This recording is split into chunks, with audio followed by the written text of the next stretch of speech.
Dear patrons, during the past year, there has been a surge in interest for all things digital, most notably cryptocurrency. As a man who passed on Bitcoin when it was trading at $1, no one has felt more pain watching the prices of these assets go up than yours truly. With that being said, digital assets are going to be a part of the future, and the entire market is waiting in anticipation for Coinbase's massive IPO scheduled for next month. My take is you have several companies that are currently public, and our next presenter happens to be the first and only digital asset ecosystem comprising a crypto exchange to be listed on the Nasdaq. Diginex, ticker EQOS, is based out of Singapore and has two main areas of focus, one on the derivative side and the other on the digital security side, both in the early innings in regards to size, expansion, and opportunity. Joining us on the call today to give an overview of Diginex, it is my pleasure to welcome CEO Richard Byworth. Rich, it was a pleasure connecting with you earlier this week. Thank you for updating our community on your story and vision. The floor is now yours. Great. Thanks, Chris. Pleasure to be here with the community again. So Diginex has a very broad aim, and that is to bring digital assets to the world. So what do we mean by that? We mean effectively taking everything from where we are today with cryptocurrencies to the next phase of growth. And that's through two main conduits that I'll go into. So Diginex, as Chris said, is the first and only full digital asset ecosystem comprising a crypto exchange to be listed on Nasdaq, but not for long. We are anticipating the listing of Coinbase on Nasdaq in early April under the ticker coin at a reported market cap of $100 billion. Coinbase is a more mature business than ours. We are at a market cap of $440 million, so 0.4% of that market cap of Coinbase, and I think for a number of reasons worth exploring a little bit further. So the two main areas that we're focused on delivering on, that is crypto derivatives and digital securities. Digital securities is a slightly longer term play. It's more about leveraging the blockchain networks to deliver securities and disrupt capital markets. Capital markets today are a $200 trillion market, so that opportunity set is massive. I'll go into how we address it today, but more of the focus is on the opportunity set here and now, and that's crypto derivatives. If we look at the crypto derivative market, volumes today are approximately 3 times the spot market. We see the current Bitcoin and crypto spot volumes at about $15 billion and other crypto derivatives around $50 billion. These are volumes per day. Now, if we adjust that to the traditional market where we see FX and interest rate derivatives somewhere around the 100 to 200 times the spot market, we can see that the area of growth that's probably likely to be the most seismic is within the derivatives space. So this is where we're focused. We have built an ecosystem that really is focused on the prime services stroke private bank model for digital assets that allows users to use their crypto as collateral for derivatives and to start to really grow that market. And I'll explain it more in a little bit more detail. Before I do, I wanted to just highlight what we've started to see in the institutional space, a massive uptick in interest over the course of 2020 on the back of what we've seen from central bank policy in response to the global pandemic. We now have 80% of institutional managers surveyed recently by Fidelity believing that digital assets are appealing, and 22% of those having already started trading derivatives. So I'm sure many of the listeners today have heard of a few of the moves in the space in last few months alone. Tesla buying Bitcoin on its balance sheet, MicroStrategy leading the way in terms of showing how to lever the debt markets into seismically increasing their Bitcoin holdings. You've had traditional asset managers from MassMutual to Tudor to Ruffer and Guggenheim all starting to take very large positions in Bitcoin. You've seen the payment processing providers move into the space, as well as the traditional banks. So we're certainly here. We're at the early stage of adoption. These are probably the biggest names that have started to get involved, but more and more we're seeing some of the largest institutions in the world start to participate in this space. So we're really at the beginning of a really quite huge shift in the way that crypto and digital securities are going to make their way into the financial services infrastructure. So just to talk a bit about Diginex and how we are capitalizing on this massive opportunity. We have our own exchange, Equos, that sits in the middle of our ecosystem. Each element of the ecosystem providing value and flow into that exchange. We have our own segregated custodian built by Ministry of Defense security specialists out of the UK. We are certified by Crest. We are accredited by Cyber Essentials Plus.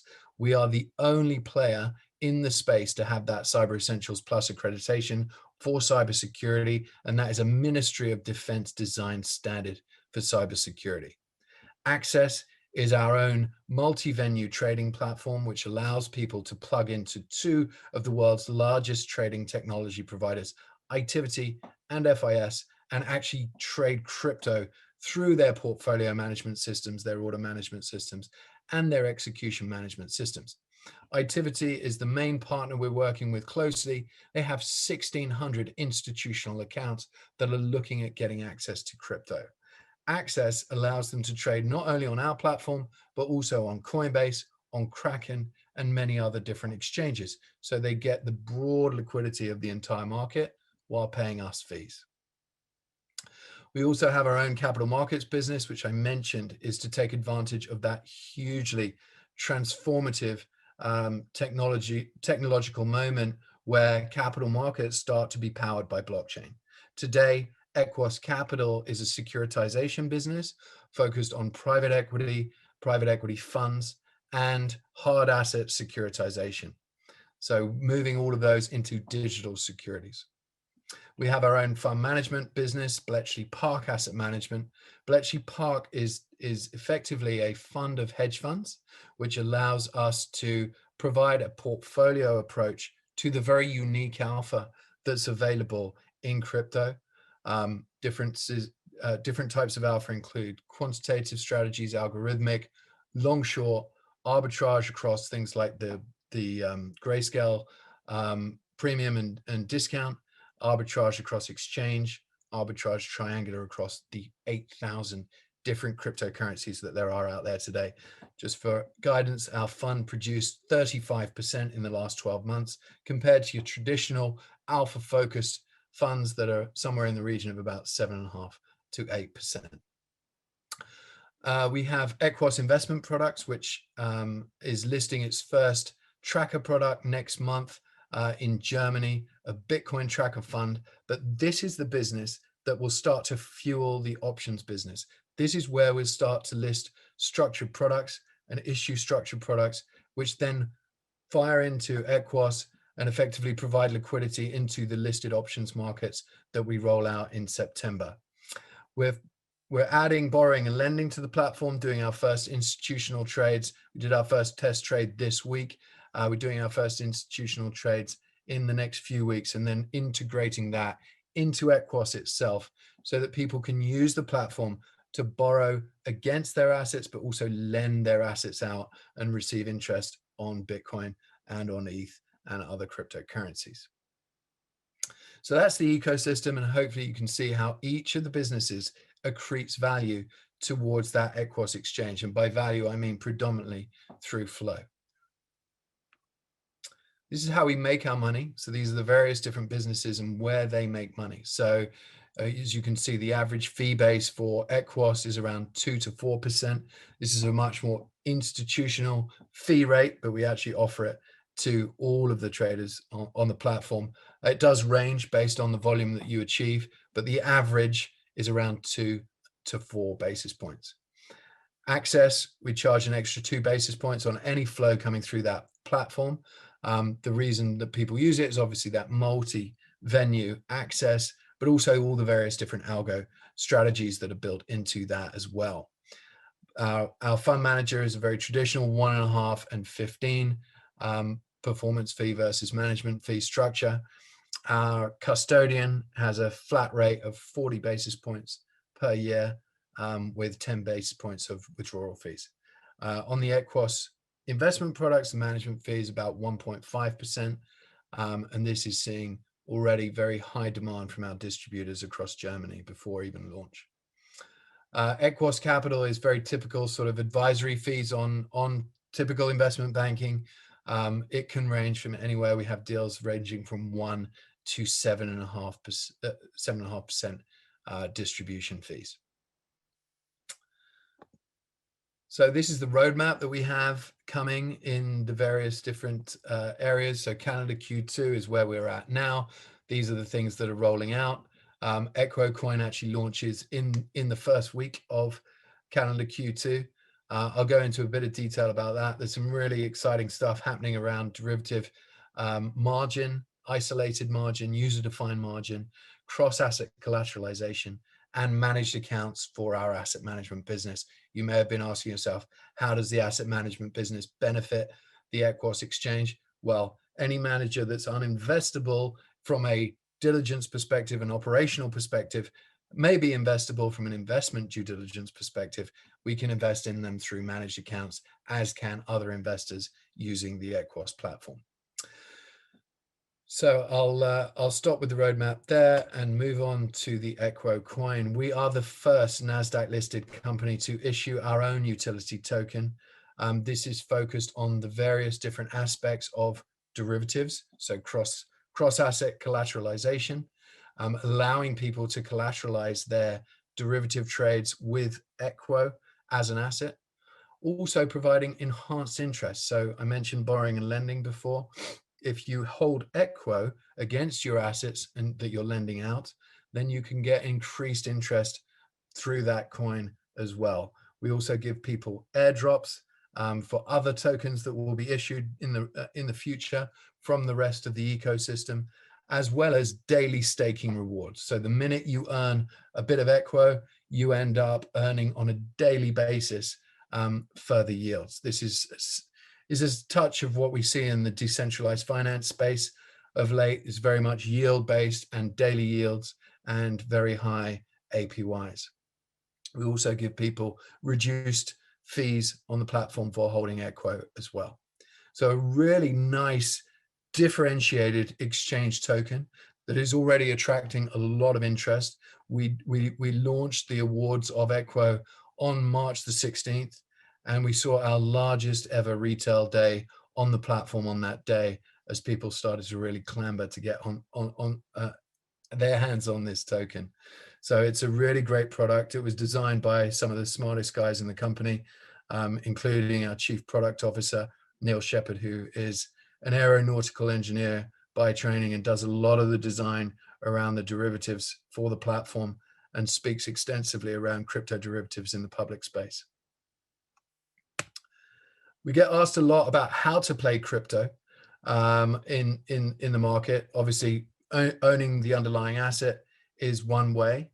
Owning a fund like Bletchley Park that takes advantage of the unique alpha that's available in crypto.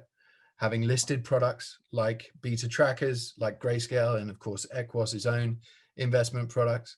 And then into mining companies that are listed. So Riot and Marathon, probably two of the well-known names. But then the only real way to play in the public markets, a full picks and shovels play, is through Diginex, listed on Nasdaq, as we said, under the ticker EQOS. And I'll stop there so we can have some questions from the community. Rich, we have a ton. Okay, so if anyone wants to ask a question, you can use the chat platform on Zoom, or you can ask it within the Q&A, or you can email me at chris@ldmicro.com. So Rich, when you are ready, let me know and I will go through them. Let's go. Ready as always. I know you'll love the first one. What is a derivative? What is a derivative? So derivative by definition is effectively, if you think about equities, it's a different way of playing the underlying asset. So it's a derivative of that asset. In the particular space that we're referring to, we're talking about options, futures, Delta One product. So today on the platform, we have a very nice Delta One product. It's called a perpetual future, which allows people to take leverage into Bitcoin, manage that leverage with their collateral, and trade around in quite an impressive way. The product's very nice. I trade it myself very regularly. So the follow-up to that, is a crypto derivative the same in form and function as a traditional derivative? That's a great question. And in fact, the perpetual future that I just mentioned is something that's quite particular to crypto. It has no expiry, so you don't end up with this issue that you have in the futures market, where every month or every quarter you're having to roll those futures to sell the front month to buy the next month, the next quarter. This is a perpetual expiry, so it never expires, and it means that you're just paying a daily funding rate that is basically just the difference of the basis between that and the spot market. What is proprietary about Equos, and do any of your competitors allow trading on the derivative side as of now? Yeah, we do have quite a few competitors that are in the derivative space. The big differentiator with Diginex and Equos is that we are very focused on regulatory operations. We have a very strong KYC and AML standard. Many of our competitors are in the process of being investigated or shut down or having issues with various governments due to some of the KYC and AML issues that they've had, particularly. In the case of a couple, it's actually providing access to US residents without proper US licenses. And just on that point, we do not actually allow US residents to onboard to the platform at this point in time.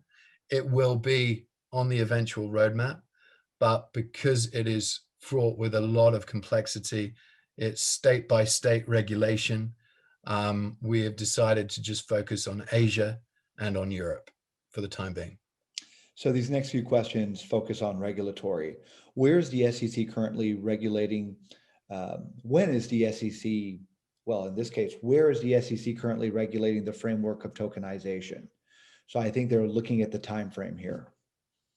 Yeah, no, sure. I mean, I think Gary Glenzer is a huge proponent of tokenization and the value that can be had around security tokens for the capital markets. In terms of clear definition, there have already actually been a few security token offerings that have been cleared by the SEC. So in that regard, the US is actually probably ahead of quite a few other regulators globally. We're working with a number of regulators in terms of helping them adapt their security law regulation to allow them to have digital securities within that framework as well. But most regulators are looking at this in quite a positive manner. I think this was a very interesting follow-up. Are they reaching out to the companies in the space for insight and information? Sometimes they do, and sometimes they don't. Yeah, they do. In fact, all regulators are doing this at the moment. The regulators themselves are trying to learn. We actually spend a lot of time with regulators, educating them. The early part of the company, a lot of the focus was in Hong Kong. We're now a Singapore-based company. So we work with both MAS and the SFC. We've done, I would say, about 4 different teach-ins with the SFC, that's the Hong Kong regulator, around things ranging from custody to asset management to how derivatives trade. We were consulted by MAS, the Singaporean regulator, about how to think about derivatives in this space.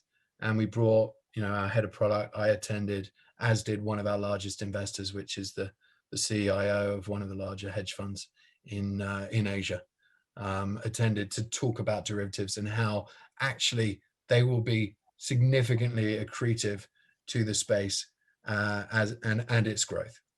Well, this is a perfect segue. How is the regulatory oversight in Asia and Europe right now, and are they farther along in their framework than North America? Thank you for the question. Yeah, all really good questions. So the Singapore regulator has put together something called the Payment Services Act, which effectively allows for digital payment token exchanges like ourselves to operate. Coinbase and others are operating under that framework within Singapore as well. Hong Kong has put together a regulatory framework that we've consulted on as well around virtual asset service providers. It's a little bit more stringent than the Singaporean approach. And I think, they're being very thoughtful about it. They're not wanting to run too far ahead and make a mistake where they shut out the industry. Both those two jurisdictions actually have an enormous amount of crypto business happening within them. And both of them are very competitive in terms of trying to attract business. And so they don't want to, cut off their nose to spite their face with over harsh regulation. But both of them moving forward quite aggressively. And I would say very credible regulators. How much did it cost the company to build its own exchange? So look, we've been building the company for 3 years. We've spent an enormous amount of money on the build, on making sure that we've got the best possible framework and ecosystem. We have probably spent over the course of the life of the company probably about $100 million on the overall build. What are the biggest expenses of running it on a daily basis? It's mainly staff costs. So actually, there's a lot of operational support, engineering. We have a lot of devs pushing forward new product. We have a lot of product guys, business analysts. We have support staff in Vietnam. So we keep our costs low with that sort of a jurisdiction where you get very, very strong talent, but obviously at a lower cost base. We do have a lot of financial services expertise within the organization. Obviously, building out derivative business from structured products all the way through to traditional listed product, you need a lot of capability from financial services. So yeah, staff is probably the main cost for the organization. And then I thought this was a valid question. Richard, can you tell us how you screen for Bitcoin that has been a part of a criminal transaction? Yeah, no, that's a great question. So there are two major organizations that we use, Elliptic and Chainalysis. So Chainalysis is probably the more well-known. It's used by the FBI. It was used by the FBI in tracking a lot of the dodgy transactions that happened on the Silk Road back in sort of between 2012 and 2014. So no coin comes onto our exchange without being checked by both of those service providers. And that's not a guarantee that you have on many other exchanges. So this is the thing that I think is quite interesting is you go out and buy Bitcoin on an exchange today, you want to make sure that Bitcoin is not something that's been used in a criminal transaction. You want to make sure that it's clean Bitcoin, and you have that guarantee with Equos. Excellent. On the exchange, do you disclose what percentage of your transactions are Bitcoin and what percentage are Ethereum? Yeah, we do. It's all open. If you go onto equos.io and you look at the markets page, you can see the daily volume for each day, for each market as well. Okay, so I'm just going to warn you right now. These are the valuation questions. So here goes nothing. What do you think is the biggest reason why your valuation is not as high as Kraken and Binance? And trust me, this is just kind of the part 1 of 4. Okay, sure. So look, I think we're less well known. We're a new exchange. We've been operating since July of last year. When we listed, we were doing around $1 to $3 million a day. If you look at our website on a regular basis, you'll see we're doing anywhere between 20 and $30 million a day. So we're growing rather rapidly, around 10x of growth since that listing in October. So over the last 6 months. And obviously with the growth of derivatives and where they're going to come from, I think that is only going to continue to go more parabolic. So yeah, look, I think we're underappreciated at this point in time, probably undervalued from a perspective of just not being well known in the market at this point in time. Rich, I'm going to take responsibility for this question because Voyager Digital presented a couple weeks ago. And the question is, how come Voyager has gone from a sub 100 million market cap to 3 billion, and you guys still haven't hit $1 billion yet? I guess, thank you for the question. Yeah, sure. I mean, I think Voyager have been listed and operational for a bit longer than us. So as I say, I think it's just a case of us getting known in the market. I think we're going to start to see that play out as more of our product kicks in. I mean, this Equo token is starting to get a real focus for the company in the crypto community. People are really paying attention to it. It is very differentiated in its utility and as well as the way that you earn it. So people getting excited about that. I think that plus the rest of our product rollout, plus as volumes start to tick higher and higher, we become a much more important place for people to bring their liquidity. And I think, you know, it's all self-perpetuating. As we say in traditional finance, flow begets flow. And we get that joke, we get how it works. And so we're just building towards it. And this is the last valuation question. Do you think that there's a correlation between coverage on the street and why you guys are underappreciated? Thank you for the question. Yeah, no, I think that's a very valid question. There's very limited research out there on us at the moment. We are starting to see some of the Wall Street banks start to pay attention. I think that there will be some research coming to market from some of these banks. Obviously, the timing with Coinbase, I think that, you know, the natural comparable in the market is ourselves because we're the only other player listed on Nasdaq. So I think that more and more, and we've seen this already, the research departments of these investment banks, they're starting to try and get an understanding because they know Coinbase is coming, which will propagate further research coming on Diginex itself. Rich, this is my question. Do you think there's a correlation between revenue and market cap? Yeah, no, I do. Absolutely. And I think there should be. You know, we're very much in the growth stage of our revenue. As I said, you know, when we got listed, we were doing $1 to $3 million on the platform in a day. But, you know, things change very, very fast as you continue to grow that. So I think you know, what our growth upside versus other players is probably quite parabolic, as I said before. So let's go through these as quickly as we can. Is the company listed on the Asian markets? No, we are not. Okay. How much of the company is owned by insiders? We did this math the other day. I think it's around 25%. Do you guys directly compete with Grayscale? We do in our Equos investment product that we launch next month. So that will be directly competing with Grayscale, lower fees, more efficient creation, redemption, better product, directly can redeem Bitcoin from that. So yeah, I expect that we'll be taking quite some market share. What type of cybersecurity system do you have to address hacking?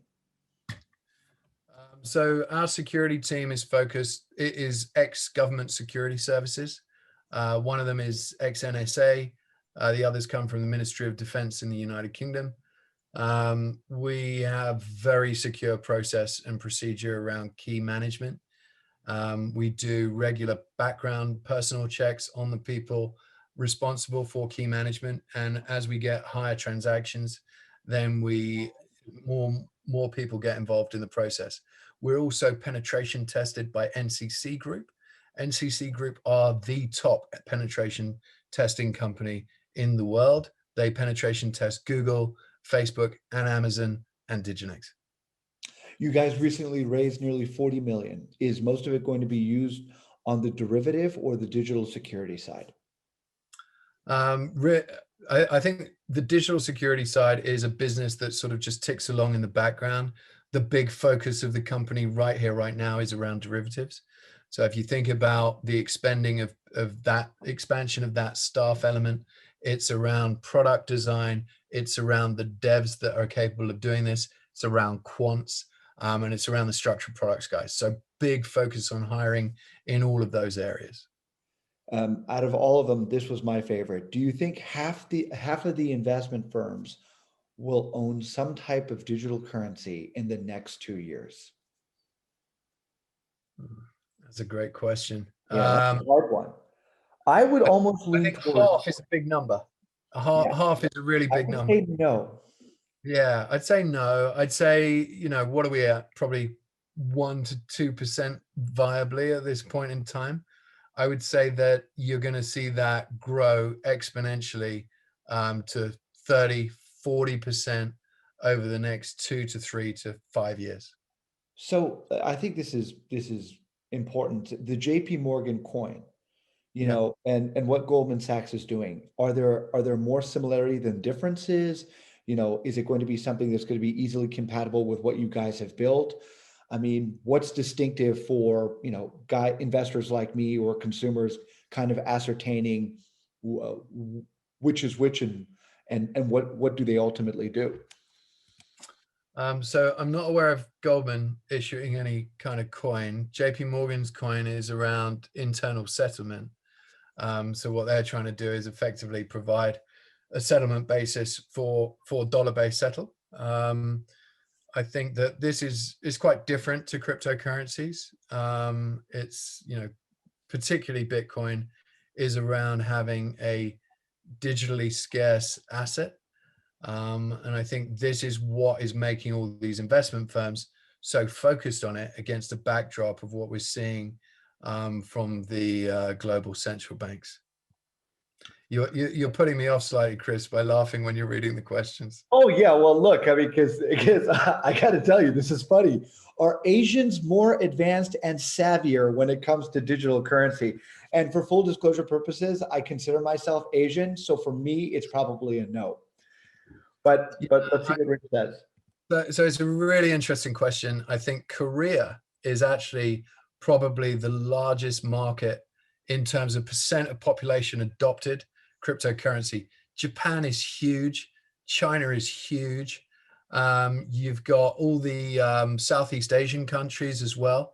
Indonesia, Thailand, really moving into this space. Thailand, like India, they're very focused on gold as an asset, and so they really like Bitcoin. And the same in India. I mean, Bitcoin's just been banned in India, but demand from over in India is larger than ever. So yeah, Asia is very aggressive on the take up and the value proposition behind cryptocurrencies. So staying within the continent, Rich, can you give us some color as to what the Chinese UI UX is for the third quarter?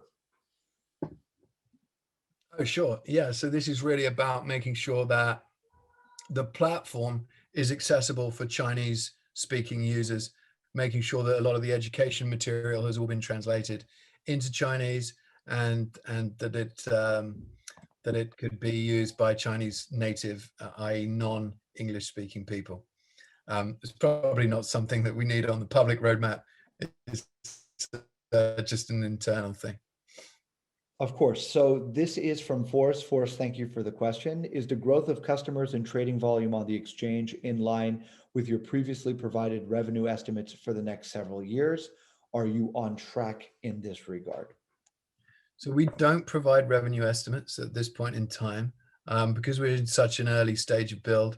We have no official revenue estimates. We're just trying to work that out so that we can provide reliable revenue estimates to the market. I would say that, it's bootstrapping volume and flow is at this sort of level from 1 million to the 25 million level has definitely been challenging and difficult.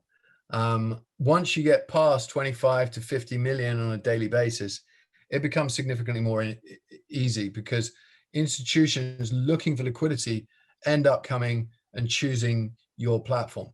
At 50 million on a daily basis, we'll start to move into the upper echelon of exchanges on a liquidity basis. We already have a number of institutions that are ready to onboard, but they've said, look, once you hit that $50 million target, we'll be onboarding and transacting. Roger that. So let's go through the Q&A portion of the Zoom app. B asks, how has the asset management performed during the market pullbacks over the last year? Thank you for the question, B. Great question, B. So our asset manager is very alpha centric. So it's focused on that unique alpha. And I'll give you an example of one great example that we saw last week. So Kraken on their exchange at a very difficult time for liquidity, their entire book disappeared for Ethereum. So people putting in market orders ended up selling down to like $700 when the asset itself is trading at $1,500. So people that we invest in have dollars and funding on all these different exchanges and would have been sitting there just buying ETH at $700 and then flipping it out elsewhere at $1,500. So these sorts of trades aren't really market directional dependent. It's really about that alpha, as I expressed before. So the last 12 months, the fund's up 35%. I think I mentioned, against the sort of, an alpha-centric fund in the traditional space, looking at 5 to 7%. On the months where Bitcoin is down, we always outperform massively. It's just that type of fund. We have had issues where we've been down on a particular month, but never as much as the cryptocurrencies themselves. Impressive. So Chris has a question that essentially, I would say it's a follow-up. And I don't know if you disclosed this, but how big is Bletchley in terms of AUM? We don't actually disclose that. Roger that. Okay. Guy, can you guys give an update on the exercise of the warrants? Also, do you have any provisions for potential legal liabilities? Thank you for the question, Guy. Sorry, can you repeat the first part of the question around the warrant? So it's asking, they're asking in terms of getting an update on the exercising of the warrants in the company. Okay. They just want to get an update in terms of how many warrants have been exercised. The final exercise day is today, actually. So we will find out how many warrants have been exercised probably by about Wednesday next week. But it's looking okay. I mean, obviously the price has pulled back quite significantly. So I imagine that we'll continue to see conversions happen in the next 24 hours. On the legal side, do we provision for legal liability? We do have insurance in that regard, the sort of standard D&O insurance, and we haven't provisioned for any particular litigation. And there was also, one more question: any employee-related liabilities? Well, I don't quite understand that. In terms of insurance of employees, in terms of having provisions for employee-related liabilities as well. I'm assuming. I guess a lot of the hacks that happen on these exchanges happen due to insiders. So maybe that's what the question is referring to. We don't have any provision of that. We do a lot of focus on background checks. As I said, we have specialists from government security to really assess the personalities of the people that are given access to the keys. So we don't have any provision for that. No. Andy, howdy again. The comparable to Coinbase showed Equos focused on Europe and Asia, whereas Coinbase is the US. Do you have eyes on the US market? We do have eyes on the US market. We'll be looking at moving into the US.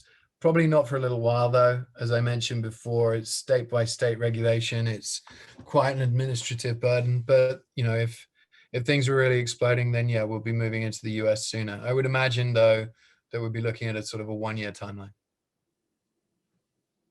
Will you be applying for New York bit license and enter the US markets? That is a question from Stephen. Well, that'll be part of the same process. Yeah. So yeah. And then will you disclose trading volumes in AUM? I think we've already discussed that. Yeah. Who will make the markets and manage the risk of Equos listed options to be launched in September? So we have a number of agreements with different market makers. We don't market make on our own exchange. Again, one of the differentiating factors of Equos is that we don't trade against our clients with information that we have about our clients.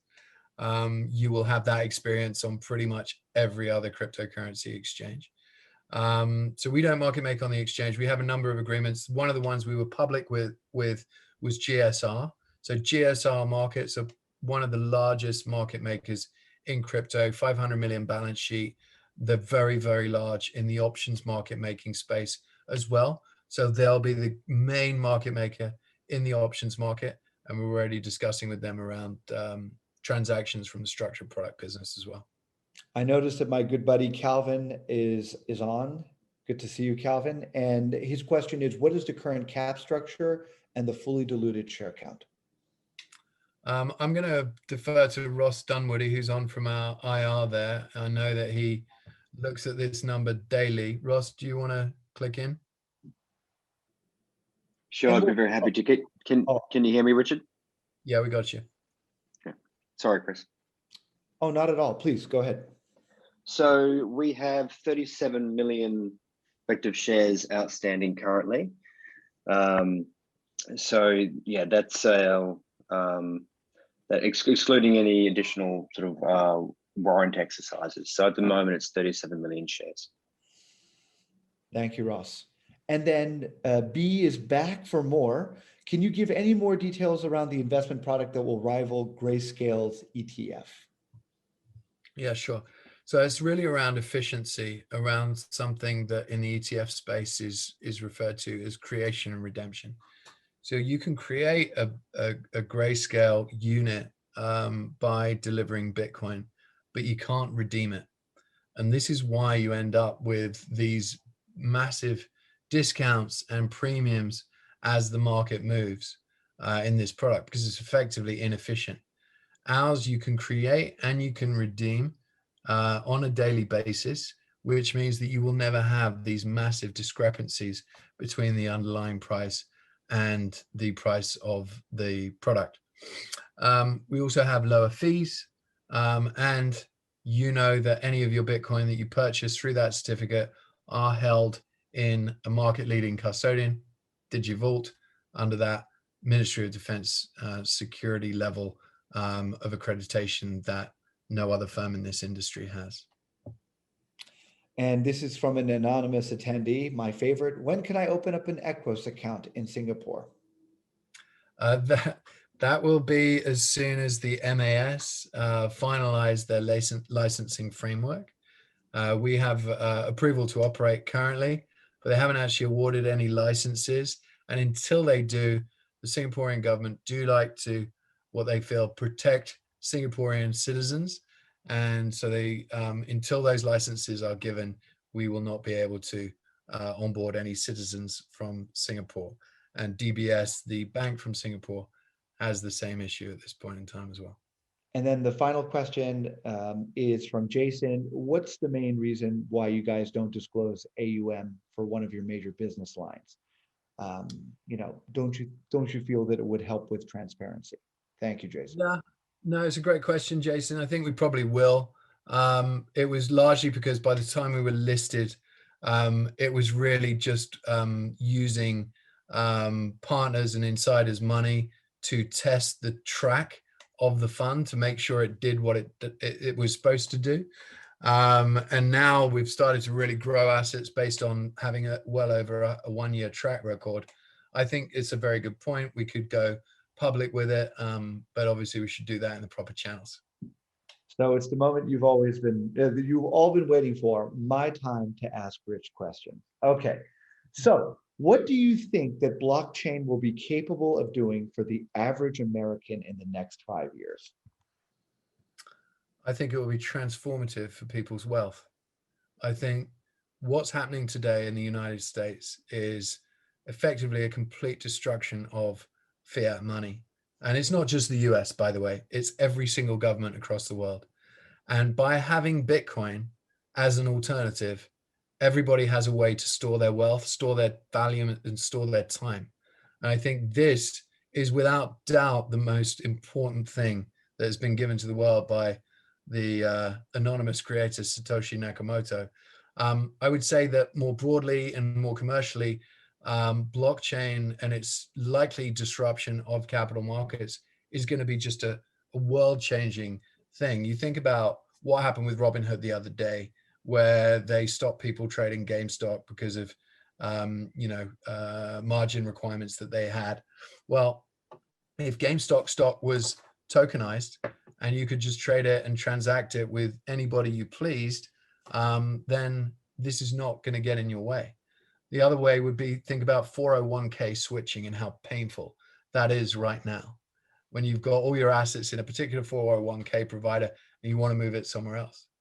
That takes weeks and months in terms of paperwork and complexity. But if you have it in digital form where you're controlling the keys, you're controlling the transaction, you don't actually even need those 401k providers. You can do it yourself. And that is exactly what we're looking at doing, is providing that private bank experience within Equos to allow you to basically run your financial life. And I got to tell you, just to add to what you said, I think fiat currency has been in the crapper since they got off the gold standard. But there's, in terms of utility, I don't think there's anything that matches it. And of course, we have to talk about Coinbase, Rich, because this last year there has been so many phenomenons on the investment side that it has. I've literally tossed every single investment book I've ever read. Me being specifically a deep value investor, in many aspects, metrics don't matter anymore, at least for the time being. So let's talk about Coinbase. I was watching you present back in November when Coinbase was expecting to have a $15 to $20 billion valuation. And to that, I was like, no way, not going to happen. And I said the same thing about Roblox, Airbnb, DoorDash, you name it. And now you're looking at 100 bill, okay? And I got to tell you, I think 100 bill is like the new billion, okay? That's how crazy these numbers have gotten, where it's very hard to kind of, visualize this wealth being created or, down the road potentially destroyed. How does Coinbase, what's kind of your prediction? What does your gut say? Who's buying into this? And will that allow, enough attention and notoriety and interest to kind of fall on you guys and Voyager and Big and the rest of the names? What's kind of your consensus on this? I think Coinbase will go higher. I think what you're sort of struggling with as a value investor, like many investors, is non-linear growth models and Metcalfe's law of network effects, right? And this is what Bitcoin is, this is what other crypto is. This is why you're seeing such meteoric growth in Bitcoin. And, Coinbase is the most important company in that space. And so, obviously they're focused predominantly on the spot market. This is why for us, the opportunity of non-linear growth around derivatives in a product that already in its growth is likely to be non-linear and exponential is just enormous. And that's why we do get really excited about what it is that we're building, because that growth that sits in this industry that has that potential, it's just exponential. And I think that this is why value investors have struggled with stocks like Tesla, stocks like Roblox, as you mentioned. It's the same sort of thing. You're seeing this exponential growth potential through these companies that they're not restricted by the sort of the frameworks that we had, the scaling metrics that we had in traditional companies before. Now, not discounting the fact that because central banks are completely devaluing your currency, stocks are seen as a safe haven as well. So that is also adding fuel to this particular fire. And real estate and baseball cards and all sorts of stuff that, you probably have around the house that you didn't think was worth anything. Final question, because I thought this was an interesting one that no one asked. In regards to M&A, I think that you guys are unique given your size, that you are big enough to acquire smaller companies, and you're also small enough to get acquired. What's kind of your mindset and, and game plan looking out in the next, I want to say 12 to 24 months? Look, we're always opportunistically looking at how we can grow our business and compete faster and more aggressively. Nothing's off the table. We are, very actively looking at all opportunities, always. The fact that we are the only at this point in time, soon to be one of the only, companies listed on Nasdaq. We have our own currency, and so acquisition is something that we see as part of our logical differentiating factors. So yeah, we do spend a lot of time looking at companies that can be accretive to us. For all those whose questions I did not ask, I apologize. If that was the case, please email me at chris@ldmicro.com and I'll make sure it gets forwarded to the right people. Rich, where can people go to learn more about the company? So our main website, diginex.com. If you do want to have a look at the volumes on the exchange, equos.io, EQUOS, not like the ticker, EQOS. And follow us on Twitter, at Diginex Global, at Equos_IO, and myself at Richard Byworth, all one word. Awesome. Well, Rich, thank you again for your time and energy today. We're looking forward on following you on your progress, and I will see you on the other side. Thank you for everyone who also tuned in as well. You guys be well.